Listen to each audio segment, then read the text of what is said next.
Hello, it's Joshua of Milestone Play. It is March 13th, and we are once again in the Indianapolis airport for the beginning of an expedition. And while our previous expedition went really far, this one a little less far, but is a much bigger step for Milestone Play. So, yeah, we'll be getting to that, but for now, enjoy the flight.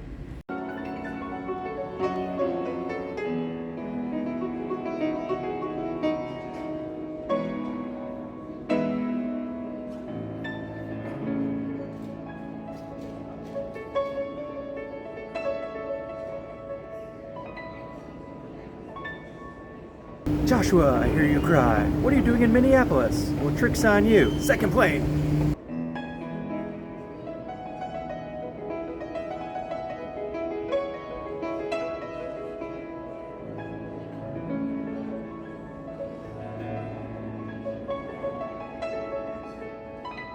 So if I'm not staying in Minneapolis, where am I going? Well, if you looked at the title of the video, you have an idea of what's going on, though I haven't directly answered where I am, though if you paid attention on the flight, you have the clues to figure it out.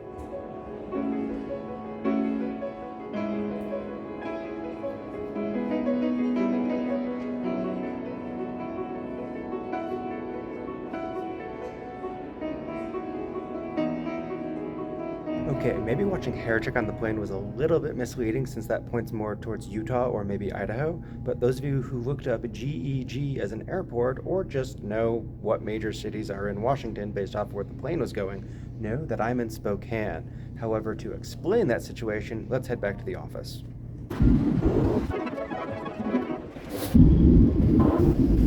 So yeah, the home base of Milestone Play is moving to Spokane, Washington. But why am I doing that? The short answer is time zones. The longer answer is the fact that Milestone Play's main business is in evening appointments for people to play role-playing games online after they get off work. Currently, based out of Indianapolis, I have plenty of those time slots available in the Eastern time zone, as well as some slots available for European players, which for me is more of like a midday afternoon sort of time slot. Seeing that for you guys this way, the Europe time zones allows for an earlier schedule, and then we get to the East Coast here. I could try to run West Coast games, but that puts it very late in the night, pretty much making me a nocturnal creature. However, if I move myself on out to Spokane, Washington, I get in that Pacific time zone, all of a sudden, my Eastern time slot becomes my Western time slot and my Europe becomes my Eastern, and then Europe gets pushed more into a little bit the morning, early noon sort of situation. So overall, I have more time slots available in the day. How does this affect players though? Well, for all of my current players, this doesn't affect you at all. As far as you guys are concerned, you're playing your same game, same time, same place, everything, same for you.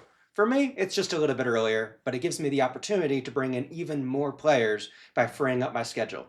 It also gives me a slightly more normal working schedule as opposed to a second shift, third shift sort of situation. But as I get more games and in the Pacific, that will hopefully fill back out into the second shift because that's how business works when you are a professional game master. Aside from games, the other thing that might be affected is conventions, specifically GenCon. When I moved down to Indianapolis, I did so knowing that GenCon was available, and I have gone the last 3 years and had a wonderful time. This makes GenCon a little bit more difficult for me. Now, if you're already planning on going, don't worry. If you watched that video earlier in the year as our perspective on 2025, I mentioned the idea of wanting to get a bunch of Milestone Play players together at Gen Con as a kind of weird group meetup that contrasts my player tours. That is still happening. I'm still going to Gen Con this year. You can actually check out my website. I already have what my projected games and events are going to be. So don't worry about Gen Con 2025. I will be there. We'll just see what this means for future conventions after that. But yeah, Milestone Play is moving. It's a big thing for me. For all of you online, it really doesn't matter except for possible new players that might see this and realize, oh, well, you can get a piece of this too. That was really, really weird. Probably shouldn't have done it. Probably should just segue into the finish of this video.